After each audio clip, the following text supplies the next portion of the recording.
Hi all, earnest അക്കാഡമിയുടെ മറ്റൊരു വീഡിയോയിലേക്ക് സ്വാഗതം. നമ്മൾ RRB NTPC നോട്ടിഫിക്കേഷൻ വരുന്ന കാര്യം അറിഞ്ഞിരിക്കും.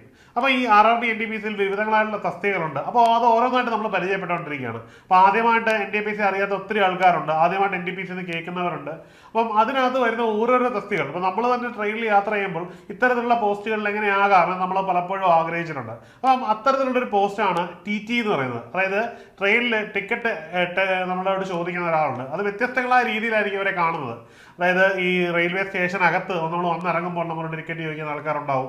ഇനി സ്റ്റേഷനകത്ത് ട്രെയിനകത്ത് നമ്മളോട് ടിക്കറ്റ് ചോദിക്കുന്ന ആൾക്കാരുണ്ടാവും. ഇനി സ്കോഡായിട്ട് നോക്കുന്നവരുണ്ടായിരിക്കും. അങ്ങനെ പലതരത്തിലുള്ള ആൾക്കാരെ നമ്മൾ കണ്ടിട്ടുണ്ടായിരിക്കും. ഇവരൊക്കെ TTകളാണ്, പക്ഷെ വ്യത്യസ്തങ്ങളായിട്ടുള്ള ഗ്രേഡിലുള്ളവരാണ്. അപ്പോൾ എങ്ങനെ നമുക്ക് ഈ ഒരു എൻട്രി ലെവലിൽ എത്താൻ പറ്റും, അല്ലെങ്കിൽ എങ്ങനെ നമുക്ക് ഈ ഒരു തസ്തികയിലേക്ക് കയറി പറ്റാം എന്ന് നമുക്കറിയാം അല്ലേ. പണ്ട് കാലങ്ങളിൽ TTക്ക് എന്തുണ്ടായിരുന്നു? ഒരു ഓവർകോട്ടും ഒരു ടൈ ഒക്കെ ഉണ്ടായിരുന്നു, പിന്നെ ഒരു വലിയ ബാഗും അതിനകത്ത് വലിയൊരു ഷീറ്റും ഒക്കെ ഉണ്ടായിരുന്നെങ്കിൽ ഇന്ന് ആ അവസ്ഥയൊക്കെ മാറിയിട്ട് ഫുള്ള് ഹൈടെക് ആയി. ഇപ്പോൾ കോട്ടൊന്നും ഇല്ല, പലപ്പോഴും കോട്ടുകൾ ലെൻഷർട്ട് മാത്രമേ ഉള്ളൂ. ഒരു ടാബുമായിട്ടാണ് നമ്മുടെ അടുത്ത് വരുന്നതും നമ്മുടെ സീറ്റ് നമ്പറും പേരും ID പ്രൂഫും നോക്കിയിട്ടൊക്കെ പോകുന്ന ഒരു ഗ്ലാമറസ് ജോബാണ് ഈ TT എന്ന് പറയുന്നത്. പൊതുവേ ട്രെയിനകത്തുള്ള റെസ്പോൺസിബിലിറ്റിയാണ്. ഇപ്പോൾ സ്റ്റേഷൻ മാസ്റ്ററുടെ കൂട്ടയോ ഗുഡ്സ് ഗാർഡിന്റെ കൂട്ടോ ഒന്നും അതിഭീകരമായ റെസ്പോൺസിബിലിറ്റീസ് ഒന്നും ഇല്ല, എന്നാൽ ജോലി കൃത്യമായിട്ട് ചെയ്യേണ്ടതുമാണ്. അപ്പോൾ നമുക്ക് ആ തസ്തികയെ പറ്റി കൂടുതൽ അറിയാം.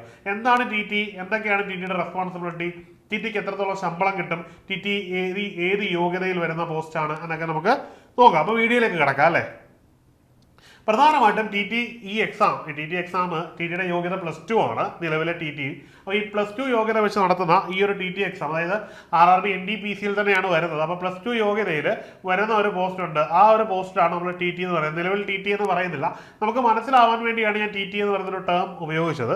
അപ്പോൾ ഈ TTക്ക് നമുക്ക് അറിയണമല്ലോ ഏതൊരു ജോലിക്ക് കയറിയാലും എത്ര രൂപയാണ് ശമ്പളം എന്ന്. ഇവിടെ സാലറി ആൻഡ് അലവൻസ് സ്ട്രക്ചർ 2023 നമ്മളിവിടെ പറയുന്നത്. അപ്പോൾ 2023 ആ ഒരു ബേസ് വെച്ചിട്ട്, അതായത് 7th പേ കമ്മീഷൻ്റെ ഒക്കെ ഒരു ബേസ് വെച്ചിട്ട് അവർക്ക് ഏതാണ്ട് 36,000 രൂപയോളമാണ് പെർ മന്ത് സാലറി കിട്ടുന്നത്. അതായത് അവരുടെ ഏതാണ്ട് ജോയിനിങ് ടൈമിൽ തന്നെ കിട്ടുന്ന സാലറിയാണ്. അണ്ടർ ട്രെയിനിങ്ങിൻ്റെ ടൈമിലാണ് ഇത് കിട്ടുന്നത്. പലപ്പോഴും ഇതിനകത്ത് DA വളരെ കുറവാണ്. ഈ ഒരു സാലറി ഞാൻ പറയുന്നത് ബേസിക്കലി DA വളരെ കുറവുള്ള ഒരു സാലറിയാണ്. മറ്റ് അലവൻസുകളൊക്കെ ഇതിനകത്ത് വളരെ കുറവായിരിക്കും. അപ്പോൾ അതുകൊണ്ട് തന്നെ എപ്പോഴും ഈ പറയുന്ന സാലറിയേക്കാളും കൂടുതലായിരിക്കും ഇവിടുത്തെ ഒരു സാലറി സ്കെയിൽ എന്നുള്ള കാര്യം മറക്കേണ്ട. അപ്പോൾ ഇവിടുത്തെ സാലറി സ്കെയിൽ എന്ന് പറഞ്ഞാൽ ഏതാണ്ട് 36,000 രൂപയോളം പെർ മന്ത് ഈ ഒരു ട്രെയിനിങ് സമയം കഴിഞ്ഞിറങ്ങുന്ന, അല്ലെങ്കിൽ ട്രെയിനിങ് ആയിട്ടിരിക്കുമ്പോൾ സ്റ്റൈഫൻഡ് ആയിട്ടൊക്കെ കിട്ടുന്ന ഒരാളുടെ ബേസിക് സാലറി, തുടക്കത്തിൽ അയാളുടെ കൈകളിലേക്ക് കിട്ടുന്ന സാലറി. ഇതിൽ 20,200 അയാളുടെ ബേസിക് സാലറിയും ഗ്രേഡ് പേ 1,900-ഉം 5,200 ഇങ്ങനെ പല കാറ്റഗറിയിലായിട്ടാണ് ഈ പറയുന്ന 36,000 രൂപയോളം ശമ്പളം ഇവർ വാങ്ങിക്കുന്നത്. അപ്പം അധികം മോശമല്ലാത്തൊരു ശമ്പളം ഇവിടെ കിട്ടുന്നു എന്നുള്ളതാണ്. ഈ സാലറി ഇങ്ങനെ പറയുന്നെങ്കിലും നെറ്റ് എഫക്റ്റ് ആണ് 50,000-ത്തിനടുത്ത് ശമ്പളം വാങ്ങുന്നവരാണ് ഇവരൊക്കെ. മാത്രമല്ല സർവീസിൽ കയറി 2-3 വർഷം ആകുമ്പോൾ ഇതിൻ്റെ ഡിജിറ്റൊക്കെ മാറും, വളരെ വലിയ ശമ്പളമായിട്ടൊക്കെ മാറും. ഈ പ്രൈവറ്റ് സെക്ടറിലൊന്നും ജോലി ചെയ്യുന്നതല്ല, പബ്ലിക് സെക്ടറിൽ കയറുന്ന സമയത്ത് ഒരു ശമ്പളത്തിൻ്റെ സ്കെയിൽ വെച്ചാണ് പറയുന്നത്. പക്ഷേ കുറച്ച് കഴിയുമ്പോഴത്തേക്ക് ഈ സാലറി ലെവലൊക്കെ ഭയങ്കര കൂടുതലാണ്. കേരള സർവീസിൽ പോലും വ്യത്യാസമാണ്. അപ്പോൾ കേന്ദ്ര സർവീസിൻ്റെ അവസ്ഥ പറയണ്ടല്ലോ. ഇത് ജസ്റ്റ് നമ്മളെപ്പോഴും മിനിമം സാലറി പറയുന്നതാണ്, പക്ഷേ സാലറി കുറച്ച് വളരെ കൂടുതൽ തന്നെയാണ്. 60,000-ത്തിനടുത്തൊക്കെ നിങ്ങൾക്ക് സാലറി കിട്ടുന്ന അവസ്ഥയിലേക്ക് കയറി ഒരു സമാധാനപൂർവ്വമായിട്ടുള്ള ജോലിയൊക്കെ തുടങ്ങുമ്പോൾ നിങ്ങൾക്ക് കിട്ടുമെന്ന കാര്യത്തിൽ യാതൊരു സംശയമില്ല. അതുകൊണ്ട് തന്നെ ഈ തസ്തിക എന്താണ്, സാലറി വൈസ് ഒട്ടും മോശമല്ല. ഇനിയും എന്തൊക്കെ അലവൻസ് ആണുള്ളത്? ഇത് ഡിയർനെസ് അലവൻസ് ആണ്, DA, അത് തീർച്ചയായിട്ടും ഉണ്ടാവും. പിന്നീട് പ്രോവിഡന്റ് ഫണ്ട്, PF ഉണ്ട്, മെഡിക്കൽ അലവൻസ് ഉണ്ട്, ട്രാവലിംഗ് അലവൻസ് ഉണ്ട്. ഇത്തരം അലവൻസ് എന്താണ് ആഡഡ് ബെനിഫിറ്റ് ആയിട്ട് സാലറി കൂടാതെ, സാലറിയിലാണ് ഡിയർനെസ് അലവൻസ് വരുന്നുണ്ട്. ബാക്കി PF ഒക്കെ കട്ട് ചെയ്ത് പോകുന്നതാണ്. പിന്നെ മെഡിക്കൽ അലവൻസ്, നമുക്ക് എന്തെങ്കിലും മെഡിക്കൽ ഇഷ്യൂസ് ഒക്കെ ഉണ്ടെങ്കിൽ അതിൻ്റെ അലവൻസ്, ഇതൊക്കെ വളരെ പ്രധാനപ്പെട്ട കാര്യമാണ്. മാത്രമല്ല റെയിൽവേ മെഡിക്കൽ കോളേജുകൾ രാജ്യത്ത് അങ്ങോളം ഉണ്ട്, റെയിൽവേ ഹോസ്പിറ്റലുകളുണ്ട്. അവർക്ക് അങ്ങനെയുള്ള ധാരാളം ഫെസിലിറ്റീസ് തന്നെ റെയിൽവേ തന്നെ പ്രൊവൈഡ് ചെയ്യുന്നുണ്ട്. അപ്പം ഒരുവിധപ്പെട്ട എല്ലാ ട്രീറ്റ്മെൻറ്റും ഈ സംവിധാനങ്ങൾ വഴി തന്നെ നിങ്ങൾക്ക് കിട്ടും. അത് റെയിൽവേയിലെ എല്ലാ എംപ്ലോയീസിനും കിട്ടും എന്നുള്ളത് വേറെ കാര്യം. എങ്കിലും ഇത് ഞാൻ എടുത്ത് പറഞ്ഞു എന്ന് മാത്രമേ ഉള്ളൂ. അപ്പം ഇത് ഇവിടുത്തെ ഒരു ആഡഡ് ബെനിഫിറ്റ് തന്നെയാണ്. ഇനിയും ഇദ്ദേഹത്തിൻ്റെ ജോലി, റോൾ ആൻഡ് റെസ്പോൺസിബിലിറ്റീസ് നമ്മൾ അറിയുക തന്നെ വേണം. വെറുതെ നമ്മൾ പരീക്ഷ എഴുതിയിട്ട് കാര്യമില്ല, ശമ്പളം മാത്രം പറഞ്ഞിട്ട് കാര്യമില്ല. നമ്മൾ എന്തൊക്കെ ജോലികൾ ചെയ്യണം, TT ആയിട്ടിരിക്കുമ്പോൾ എന്തൊക്കെ ജോലികളാണ് നമ്മുടെ റെസ്പോൺസിബിലിറ്റീസ് എന്ന് കൂടി നമ്മൾ അറിയണമല്ലോ. അതിൽ ആദ്യമായിട്ട് കളക്ഷൻ ഡ്യൂട്ടീസ് ആണ്. അതായത് ഏതൊരു റെയിൽവേ ഇതിൻ്റെ റവന്യൂ ആണ് ഇതിൻ്റെ അടിസ്ഥാനം. അപ്പം നമ്മൾ ടിക്കറ്റ് കളക്ടർ അല്ലെങ്കിൽ ടിക്കറ്റ് എക്സാമിനർ എന്ന് പറയുമ്പോൾ ഈ റെയിൽവേക്ക് വേണ്ടി എന്ത് ചെയ്യുന്നു? നിങ്ങൾ റവന്യൂ ജനറേറ്റ് ചെയ്യുകയാണ്. ഇപ്പം ആൾക്കാർ എന്തിനാണ് റെയിൽവേയിൽ ടിക്കറ്റ് എടുക്കുന്നത് ചോദിച്ചു കഴിഞ്ഞാൽ ടി ടി എ പേടിച്ച് തന്നെയാണ്, അല്ലാതെ വേറെ കാരണം കൊണ്ട് അവർ ടിക്കറ്റ് എടുക്കില്ല. അപ്പോൾ ഈ ടിക്കറ്റ് എടുക്കുന്നു, ഈ ടിക്കറ്റ് ഇല്ലാത്തവരിൽ എന്ത് ചെയ്യുന്നു? അവർ തന്നെ ഫണ്ട് ടിക്കറ്റ്, അതായത് അവർക്ക് ടിക്കറ്റ് ഇഷ്യൂ ചെയ്യാനുള്ള അധികാരമുണ്ട്, ടി ടിക്ക് ടിക്കറ്റ് ഇഷ്യൂ ചെയ്യാനുള്ള അധികാരമുണ്ട്. അപ്പോൾ ടി ടി ടിക്കറ്റ് ഇഷ്യൂ ചെയ്യുന്നുണ്ട്. അപ്പോൾ അതിനെന്ത് ചെയ്യുന്നുണ്ട്? എക്സ്ട്രാ ക്യാഷ് വാങ്ങുന്നുണ്ട്.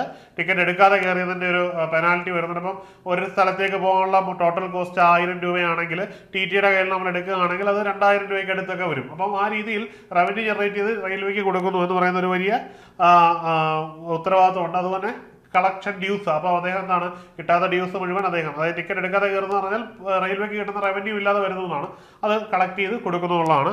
രണ്ടാമത് സേഫ് ഗാർഡിങ് സ്കോർച്ച് ഡോർ, അതായത് നമ്മൾ ഈ ട്രെയിനിൽ ഈ പോകുമ്പോൾ നമുക്കറിയാം ഡോറിൽ യാത്ര ചെയ്യുന്ന ആൾക്കാരുണ്ടാവും. ഈ ഡോർ തട്ടി ആൾക്കാർ മരിക്കുന്ന ഒത്തിരി പ്രശ്നങ്ങളുണ്ട്. ഈ ഡോറിൻ്റെ അടുത്തൊക്കെ നിൽക്കുമ്പോൾ ഈ ട്രെയിനാണ് വളരെ വേഗത്തിൽ പോകുന്ന ഒരു സാധനമാണ്. അപ്പോൾ ഇതിൽ നിന്ന് ആൾക്കാർ പുറത്തേക്ക് പോയി കഴിഞ്ഞാൽ തീർച്ചയായിട്ടും എന്താണ്, മരണം 100% ഉണ്ടാകാനുള്ള സാധ്യതയുണ്ട്. അറ്റ്ലീസ്റ്റ് നമുക്ക് ഹാൻഡിക്യാപ്ഡെങ്കിലും ആവുന്ന ഒരു അവസ്ഥയാണ്. അപ്പോൾ ഒരാളുടെ സേഫ്റ്റി എൻഷുർ ചെയ്യുക എന്ന് പറഞ്ഞാൽ വലിയ റെസ്പോൺസിബിലിറ്റിയാണ്. അപ്പോൾ ഒരു കോച്ചിനകത്ത് യാത്ര ചെയ്യുന്ന മുഴുവൻ ആൾക്കാരുടെയും സേഫ്റ്റി ഏറ്റവും പ്രധാനമായിട്ട് കിടക്കുന്നത് എവിടെയാണ്? ഡോറുകളിലാണ്. അപ്പോൾ ഡോറുകളുടെ സേഫ്റ്റി, അതായത് പ്രോപ്പർ ഫങ്ഷനിങ് ആണോ, ഡോറിൻ്റെ ഓപ്പറേഷൻസ് കറക്റ്റ് ആണോ. ഇനി രണ്ടാമതൊരു കാര്യമുണ്ട്, ഈ ട്രെയിനിൻ്റെ ഏറ്റവും വലിയ ത്രെട്ട് എന്ന് പറഞ്ഞാൽ ചില സ്റ്റോപ്പുകളിൽ സ്റ്റോപ്പ് ഇല്ലെങ്കിൽ പോലും നിർത്തിയിടേണ്ടി വരും. അവിടെ പ്രോപ്പർ അല്ലെന്നുണ്ടെങ്കിൽ, കറക്റ്റായിട്ട് ലോക്ക് ചെയ്യാനൊന്നും പറ്റിയില്ലെങ്കിൽ എക്സ്റ്റേണൽ ആയിട്ടുള്ള ആൾക്കാർ തള്ളി കയറുകയും യാത്രക്കാരുടെ ജീവനും അസറ്റിനും ഒക്കെ ദോഷം ഉണ്ടാക്കുകയും ചെയ്യും. അപ്പോൾ അതൊക്കെ എൻഷുർ ചെയ്യേണ്ട ഒരു അതോറിറ്റിയും ആരാണ്? ഈ പറയുന്ന ഈ ഒരു TTR തന്നെയാണ്. ഇനിയും ട്രെയിൻ ഒരു യൂണിഫോം സ്റ്റാൻഡേർഡ് മെയിൻറ്റെയിൻ ചെയ്യണം. അതായത് കോച്ചിനകത്തും ബാക്കിയുള്ളതിനകത്തൊക്കെ അത് ചെയ്യേണ്ട ഉത്തരവാദിത്വം ഇദ്ദേഹത്തിനാണ്. നമ്മൾ ഇന്ത്യൻ റെയിൽവേയുടെ അവസ്ഥ അറിയാമല്ലോ, പ്രത്യേകിച്ചും നോർത്തിലോട്ടൊക്കെ പോകുമ്പം അതൊന്നും സാധ്യമല്ല. എങ്കിലും അദ്ദേഹത്തിൻ്റെ റെസ്പോൺസിബിലിറ്റി ആയിട്ട് വരുന്നൊരു കാര്യമാണ്. ജസ്റ്റ് നമുക്കൊന്ന് പറഞ്ഞു പോയേ വരും. ഇനിയും ടിക്കറ്റ് വെരിഫിക്കേഷൻ, ആസ് യൂഷ്വൽ നമുക്കറിയാം ടിക്കറ്റ് വെരിഫിക്കേഷൻ ആണ് അദ്ദേഹത്തിൻ്റെ പ്രധാനപ്പെട്ട കാര്യം എന്ന് പറഞ്ഞാൽ. അതായത് ഈ ഒരു പാസഞ്ചറിന് വേണ്ടുന്ന അസിസ്റ്റൻസ് കൊടുക്കണം. അപ്പം ഇദ്ദേഹം ടിക്കറ്റ് നോക്കി, നിങ്ങൾക്ക് ടിക്കറ്റ് ഉണ്ടോ എന്ന് മാത്രം നോക്കിയിട്ട് പോയിട്ട് കാര്യമില്ല.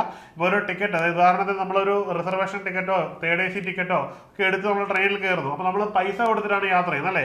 ഈ പൈസ കൊടുത്ത് യാത്ര ചെയ്യുമ്പോൾ നമുക്ക് എന്താണ്, നമുക്കൊരു കുറച്ച് ഫെസിലിറ്റീസ് റെയിൽവേ നമുക്ക് തരികയാണ്, നമ്മളെന്നാൽ കൺസ്യൂമറിന് തരികയാണ്. അപ്പോൾ അവിടെ നമുക്ക് AC വേണം, ബാത്റൂം വേണം, വെള്ളം വേണം, ഇതൊക്കെ നമുക്ക് അമ്യൂണിറ്റീസ് ആണ്, അത് ബേസിക് അമ്യൂണിറ്റീസ് ആണ്. അപ്പോൾ ആ ഒരു യാത്രയിൽ അപ്പോൾ ഈ സാധനങ്ങളൊക്കെ തരേണ്ടത് ആരാണ്? ഇന്ത്യൻ റെയിൽവേ ആണ്.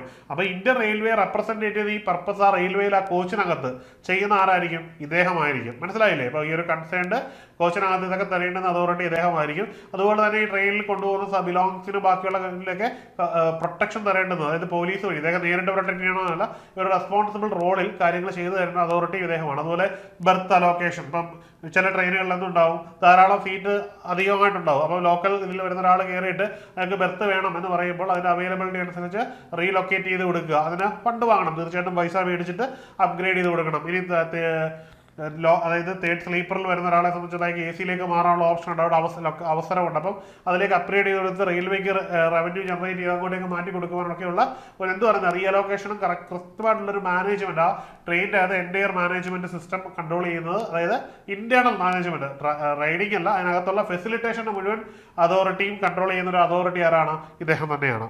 ഇനിയും റിപ്പോർട്ടിംഗ് ഇൻസിഡൻസ്, അതായത് ട്രെയിനുമായിട്ട് ബന്ധപ്പെട്ടിട്ട് ഉണ്ടാകുന്ന ധാരാളം പ്രശ്നങ്ങൾ അറിയാം, അപകടങ്ങൾ, അതായത് ട്രെയിനകത്തുണ്ടാകുന്ന പ്രശ്നങ്ങൾ, ഇഷ്യൂസ്, ഈ ചെയിൻ പുള്ളിങ്, പോകുന്ന വഴിക്ക് ചെയിൻ വലിച്ച് ട്രെയിൻ നിർത്തുന്ന പ്രശ്നം, ഇനി ട്രെയിനിൽ നിന്ന് ഒരാൾ പുറത്തേക്ക് വീഴുന്ന ആക്സിഡൻറ്റ് ഉണ്ടാകുന്നത്, ട്രെയിനിലേക്ക് കയറുമ്പോൾ ഉണ്ടാകുന്ന ആക്സിഡൻറ്റ്, അത് കയറുമ്പോൾ ഉണ്ടാകുന്ന ആക്സിഡൻറ്റ് ഏത് സ്റ്റേഷനിൽ വെച്ചാണോ ഉണ്ടാകുന്നത് അവിടെ സ്റ്റേഷൻ മാസ്റ്റർ ആണ് അതിൻ്റെ അതോറിറ്റി എങ്കിലും നമ്മൾ ഈ ഒരു ഇൻസിഡൻറ്റ് ട്രെയിനകത്ത് വെച്ചാണ് ഉണ്ടാകുന്നത്, ആർക്കെങ്കിലും എന്തെങ്കിലും കാഷ്വാലിറ്റി, അസുഖങ്ങൾ, പലതരത്തിലുള്ള പ്രശ്നങ്ങൾ, മനുഷ്യനാണ്, പലതരത്തിലുള്ള പ്രശ്നങ്ങൾ യാത്ര ഉണ്ടാവും. ഇതൊക്കെ റിപ്പോർട്ട് ചെയ്യേണ്ട അതോറിറ്റിമാരാണ് TTR എന്ന് പറയുന്ന ആരാണ്.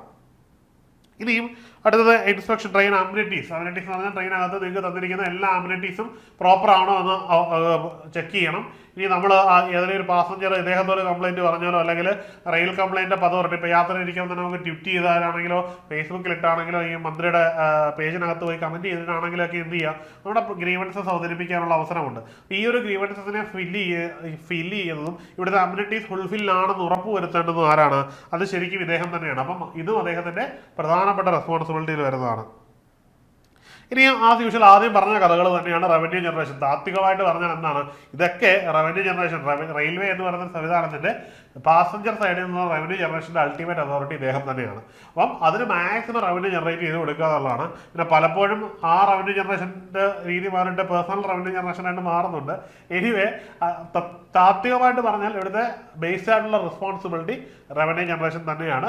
പൊതുവെ സുഖകരമായിട്ടൊരു ജോലിയാണ്. കാരണം നിങ്ങൾ TT ആയിട്ട് ജോലി ചെയ്യുന്നെങ്കിലും നിങ്ങൾ എപ്പോഴും യാത്ര ചെയ്യുന്ന എവിടെയാണ്? ഈ സ്ലീപ്പറിലൊക്കെ നിങ്ങൾ ടിക്കറ്റ് എക്സാം ചെയ്തിട്ട് പലപ്പോഴും ഫസ്റ്റ് ക്ലാസ് AC യിലോ സെക്കൻഡ് ക്ലാസ് AC യിലോ ഒക്കെ കയറി ഇരുന്നാണ് പൊതുവെ എല്ലാ TT മാരും യാത്ര ചെയ്യുന്നത്. അപ്പം കുറച്ച് നേരം ചൂട് കൊള്ളണം എന്നുള്ളത്, പിന്നെ ഫുൾ ടൈം സുഖകരമായിട്ടുള്ള AC യിൽ യാത്ര കിട്ടുന്ന ഒരു സുഖകരമായ പോസ്റ്റാണ് എന്ത് TT എന്ന് പറയുന്നത്. അത്ര റെയിൽവേയിൽ നമ്മൾ നേരത്തെ കണ്ട പോലെ ഗുഡ്സ് ഗാർഡിൻ്റെയോ സ്റ്റേഷൻ മാസ്റ്ററിൻ്റെയോ ഒന്നും അത്രമാത്രം ഒരു കടുപ്പം ഇവിടെ ഇല്ല എന്ന് എടുത്തു പറയുകയാണ്. ആസ് കമ്പയർ ടു ഗവൺമെൻറ് ജോലികളിലൊക്കെ റെസ്പോൺസിബിലിറ്റീസ് ഉണ്ട്, ഇവിടെ റെസ്പോൺസിബിലിറ്റീസ് ഇല്ല എന്നല്ല പറഞ്ഞത്. കമ്പയർ ടു ഈസിയാണ്, മാത്രമല്ല നോൺ സേഫ്റ്റിയാണ്. റെയിൽവേയുടെ സേഫ്റ്റി ബേസ്ഡ് അല്ല, ഇതൊരു നോൺ സേഫ്റ്റി കൺസേണിൽ വരുന്നൊരു മേഖലയാണ്. ഇനി നമ്മൾ മനസ്സിലാക്കേണ്ടത് ഈ TT ആയിട്ട് കയറിയ കരിയർ ഗ്രോത്ത് എന്താണെന്നുള്ളതാണ്. ഈ TT ആയിട്ട് കയറുമ്പോൾ ഇത് ഒരു ഡയറക്റ്റ് വേയിൽ നിങ്ങൾ വേറെ ഒന്നും ചെയ്യാതെ TT ആയിട്ട് കയറുന്നു, എനിക്കിനി കുടുംബവും കുട്ടികളൊക്കെ ആയിട്ട് സുഖകരമായിട്ട് ജീവിച്ചാൽ മതി, എനിക്ക് മെനക്കെടാനൊന്നും വയ്യ, ശമ്പളം ഒന്നും കിട്ടുന്ന ശമ്പളം കൊണ്ട് സുഖകരമായിട്ട് ജീവിക്കാം, സാലറി ഹൈക്ക് കിട്ടും, അത് മതി എന്ന് കരുതുന്ന ഒരാളെ സംബന്ധിച്ചിടത്തോളം അവർക്ക് കിട്ടുന്ന വളരെ സിമ്പിളായിട്ടുള്ളൊരു ഗ്രോത്ത് ട്രജക്ടറിയാണ് ഈ കാണുന്നത്. അതിൽ ആദ്യമായിട്ട് നമുക്കറിയാമല്ലോ, സാധാരണ നമ്മൾ ഈ റെയിൽവേ സ്റ്റേഷനിലൊക്കെ കാണുന്ന നമ്മളെ ചെക്ക് തടഞ്ഞു നിർത്തി നമ്മൾ ടിക്കറ്റ് ചോദിക്കുന്ന വൈറ്റ് ഷർട്ടും വൈറ്റ് പാൻറ്റും ഒക്കെ ഇട്ട ഒരു നോർമൽ TTRനെ കണ്ടില്ലേ, അതാണ് ഏറ്റവും ബേസ് ലെവൽ TTR. അതിനുശേഷമുള്ള TTRന്റെ ടിക്കറ്റ് ക്ലർക്ക് അല്ലെങ്കിൽ ടിക്കറ്റ് എക്സാമിനറിന്റെ അടുത്ത ലെവൽ എന്ന് പറഞ്ഞാൽ സീനിയർ ട്രാവലിംഗ് ടിക്കറ്റ് എക്സാമിനർ എന്ന് പറയുന്നൊരു തസ്തികയാണ്. ഇത് കുറച്ചും കൂടി ഉയർന്ന തസ്തികയാണ്, TTRന്റെ ഉയർന്ന പോസ്റ്റാണ്. രണ്ടാമത്തേത് ട്രാവലിംഗ് ടിക്കറ്റ് എക്സാമിനർ ഇൻസ്പെക്ടർ എന്ന് പറയുന്നൊരു തസ്തികയിലേക്ക് ഉയരും. ട്രാവലിംഗ് ടിക്കറ്റ് ഇൻസ്പെക്ടർ എന്ന് പറയുന്നത് തസ്തികയിലേക്ക് മാറും. ഇതിന് വേറെ പേരുകളും ഉണ്ടാവും, അതായത് കാരണം ഓരോരോ ഇതിന് സെപ്പറേറ്റ് സാലറിയും പേയ്ബാറ്റും ഒക്കെ വരുന്നത് ഈക്വലൻ്റ് ആയിട്ടുള്ള തസ്തിക ഉണ്ടാവും. നമ്മളിവിടെ കോമൺ ആയിട്ടുള്ളൊരു പേര് ഓർത്തിരുന്നാൽ മതി, ട്രാവലിംഗ് ടിക്കറ്റ് ഇൻസ്പെക്ടർ എന്നുള്ളതാണ്. ഇനിയും ഇത് കഴിഞ്ഞിട്ട് ഇതിനകത്ത് ഏറ്റവും ഒരു സ്റ്റാറ്റസ് കിട്ടുന്ന വളരെ നല്ല ശമ്പളമുള്ള ഒരു ഉയർന്ന പോസ്റ്റ് ഉണ്ട്, അതാണ് ചീഫ് ടിക്കറ്റ് ഇൻസ്പെക്ടർ എന്ന് പറയുന്നത്. അങ്ങനെ ഈ ഒരു 3 ഘട്ടങ്ങളിലേക്കാണ് ഒരു സാധാരണഗതിയിൽ നമ്മൾ ഒരു നോർമൽ ഗ്രോത്തിലൂടെ ഒരാൾ എത്തുന്നത്.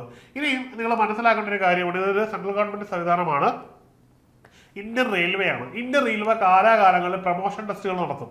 ഈ പ്രൊമോഷൻ ടെസ്റ്റുകൾക്ക് ക്രൈറ്റീരിയ എന്ന് പറഞ്ഞാൽ നിങ്ങളുടെ സർവീസ് മാത്രമായിരിക്കും. അപ്പം നിശ്ചിത സർവീസ് ഉള്ള നിങ്ങൾക്ക് എന്ത് എഴുതാം, ഈ ടെസ്റ്റുകൾ എഴുതി ഈ ഒരു പോസ്റ്റിലേക്ക്, അതായത് ഏത് നമ്മൾ ആഗ്രഹിക്കുന്ന ഹയർ ലെവൽ പോസ്റ്റുകളിലേക്ക് പോകാനുള്ള അവസരം ഉണ്ടാവും.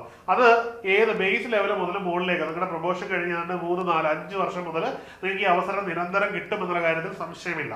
അപ്പോൾ നിങ്ങൾക്ക് സ്റ്റേഷൻ മാസ്റ്റർ പോകുന്ന ട്രാക്കിലൂടെയോ ഈവൻ ഗുഡ്സ് ഗാർഡ് പോകുന്ന ട്രാക്കിലൂടെയോ ഇപ്പോൾ ഗ്രൂപ്പ് A ഓഫീസർ വരെയുള്ള തസ്തികകളിലേക്ക് നിങ്ങൾക്ക് എന്ത് ചെയ്യാൻ പറ്റും, ടെസ്റ്റ് എഴുതി കയറാൻ പറ്റും. ഗ്രൂപ്പ് B ഗസറ്റഡ് തസ്തികയിലേക്ക് കയറിയിട്ട് പ്രൊമോഷൻ കിട്ടി ഗ്രൂപ്പ് A ആവാനൊക്കെയുള്ള അവസരം ധാരാളമായിട്ട് നിങ്ങളുടെ മുമ്പിലുണ്ട്. അതായത് അവസരങ്ങൾ ഇല്ല എന്നല്ല, ഞാനീ പറഞ്ഞത് ഒരു സാധാരണഗതിയിൽ ഒന്നും ചെയ്യാതെ ഒരാൾക്കാവാൻ പറ്റുന്ന തസ്തികയാണ്. ഇപ്പൊ ടെസ്റ്റ് എഴുതി നമ്മൾ ഈഗർലി തസ്തികകളിൽ പോസ്റ്റുകളിൽ വലിയ പോസ്റ്റുകളിലേക്ക് പോകുക എന്നുള്ളത് നിങ്ങളുടെ ലക്ഷ്യമാണെങ്കിൽ ഇത് വളരെ നിസ്സാരമായിട്ട് സാധിക്കും ടെസ്റ്റുകൾ എഴുതി. അല്ലെങ്കിൽ നിങ്ങൾക്ക് ഈ ഒരു ട്രജക്ടറിയിലൂടെ ഈ ഒരു തസ്തികയിൽ എത്താനും ഇവിടെ വലിയ ശമ്പളമാണ്. ഇപ്പം ബേസിക് TTR തന്നെ കിട്ടുന്ന ശമ്പളം വളരെ ഭീകരമായ ശമ്പളമാണ്. അപ്പൊ ഈ ചീഫ് ടിക്കറ്റ് ഇൻസ്പെക്ടറുടെ ഒക്കെ ശമ്പളം ഞാൻ പറയാൻ ഉദ്ദേശിക്കുന്നില്ല, വളരെ വലിയ ശമ്പളമായിരിക്കും. നമ്മൾ ചിന്തിക്കുന്നതിനും അപ്പുറത്തുള്ള ശമ്പളം കിട്ടും എന്നുള്ള കാര്യം സംശയമൊന്നുമില്ല. നിങ്ങൾ ശമ്പളമൊക്കെ കിട്ടി വളരെ കാമാൻകുമായിട്ട് സമാധാനത്തോടുകൂടിയാണ് പോകുന്നതെങ്കിൽ നിങ്ങൾ ഈ ഒരു ട്രാക്കിലൂടെ പോവുക.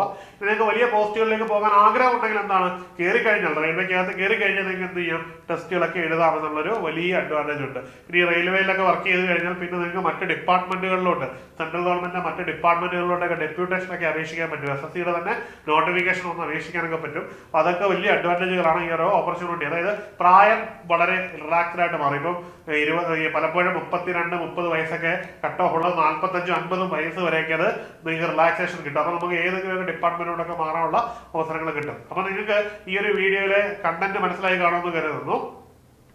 ഇനിയും പറയാനുള്ളത് കോഴ്സുകളെ പറ്റിയാണ്. RRB NTPC വലിയൊരു ഓപ്പർച്യൂണിറ്റിയാണ് 5 വർഷത്തിന് ശേഷം വരുന്നത്. അപ്പം അത് നിങ്ങൾ ഒരിക്കലും മിസ്സാക്കരുത് എന്നുള്ളതാണ്. ഈ രാജ്യത്തെ കിട്ടാവുന്ന ഏറ്റവും നല്ല ജോലിയാണ് റെയിൽവേയിലെ ജോലി എന്ന് പറയുന്നത്. അപ്പം അതിന് ഏറ്റവും കൃത്യവും സിലബസ് ഓറിയന്റഡ് ആയിട്ടുള്ള പ്രിപ്പറേഷൻ അസെൻഷ്യൽ ആണ്.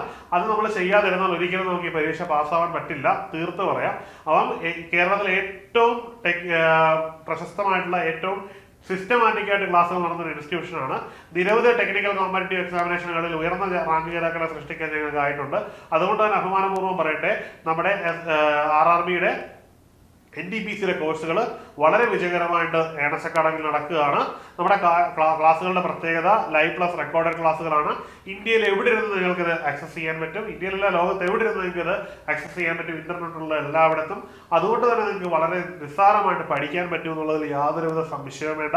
പിന്നെ ഇത് ഇതില്ലാത്ത ഏറ്റവും വലിയ ഘടകം എന്ന് പറഞ്ഞു കഴിഞ്ഞാൽ ഓപ്പൺ പ്ലാറ്റ്ഫോം കമ്മ്യൂണിറ്റി ഉണ്ട്. അതുവഴി നിങ്ങളുടെ എല്ലാ സംശയങ്ങളും ദൂരീകരിക്കാൻ പറ്റും. ഇത് കൂടാതെ നമുക്ക് ലൈവ് ഡൗട്ട് ക്ലിയറിംഗ് സെഷൻസ് ഉണ്ട്. ഇങ്ങനെ നിരവധി ഫീച്ചേഴ്സോടുകൂടിയാണ് നിങ്ങളുടെ മുമ്പിൽ ഈ കോഴ്സ് ഞങ്ങൾ അവതരിപ്പിക്കുന്നത്. പിന്നീട് ടെസ്റ്റ് സീരീസുകളുടെ ഒരു മൊഡ്യൂളിൽ തന്നെ ഉണ്ട്. അതായത് weekly test, chapter wise test, ഇനിയും മോഡൽ ടെസ്റ്റുകൾ, ഇങ്ങനെ നടക്കുന്ന ഒരു വലിയ കോംബോ ഓഫ് ടെസ്റ്റുകൾ തന്നെ തരുന്നുണ്ട്. ഏതൊരു എക്സാമും ക്രാക്ക് ചെയ്യുന്നതിന്റെ മാഗ്നിറ്റ്യൂഡ് എന്ന് പറഞ്ഞു കഴിഞ്ഞാൽ ടെസ്റ്റുകൾ എഴുതുന്നതാണ്. അപ്പം ഇത്തരത്തിലുള്ള ധാരാളം ഫീച്ചേഴ്സാണ് ഈ കോഴ്സിനുള്ളത്. അപ്പോൾ മറക്കണ്ട, എത്രയും പെട്ടെന്ന് നിങ്ങൾ ഈ കോഴ്സിൽ ജോയിൻ ചെയ്യുക. കോഴ്സിനെ പറ്റി കൂടുതൽ അറിയുന്നതിനും ഈ ഒരു വിഷയത്തെ പറ്റി കൂടുതൽ അറിയുന്നതിനും താഴെയുള്ള ഗൂഗിൾ ഫോം നിങ്ങളൊന്ന് ഫില്ല് ചെയ്യുക. അല്ലെന്നുണ്ടെങ്കിൽ ഈ നമ്പറിൽ കോൺടാക്ട് ചെയ്യാവുന്നതാണ്. അപ്പോൾ മറ്റൊരു വീഡിയോയിൽ കാണാം. Good bye.